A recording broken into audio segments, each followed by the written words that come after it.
থেকে 7 বছর লাগে। আমি একদম ইউটোপিয়ান আইডিয়াল সিচুয়েশনের কথা বলছি। পলিটিক্যাল সংশ্লিষ্ট চলবে, আমি সেই আলাপে যাচ্ছি না। আমি শুধু বলছি আইডিয়াল সিচুয়েশনে যেটা হবে সেইখানে 7 বছর মিনিমাম লাগবে। নির্বাচন কি 7 বছরের জন্য আটকে থাকবে? এক, আমি ওনার কাছে রাখছি। দুই হচ্ছে নির্বাচন এবং মামলা চালানো, এই দুটোর মধ্যে কি কোনো কনফ্লিক্ট আছে? আপনি কি কোনো এগুলো সময় হাসিনার সময়কার কথা। এই সময়গুলো যারা গণ অভ্যুত্থান করেছে, যারা গণতন্ত্রের জন্য লড়াই করেছে, যারা মানুষের মত প্রকাশের জন্য লড়াই করেছে, তারা কেন এই কথাগুলো বলবে? এই কথাগুলো স্বৈর শাসকরা বলে, মিলিটারি শাসকরা বলে।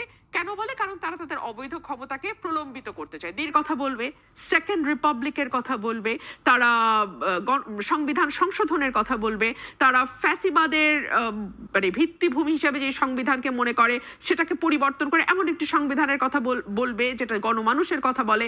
আমরা তো সেটাই আশা করি। দেখা যাক তাদের সেই কথা মানুষ গ্রহণ করে কিনা।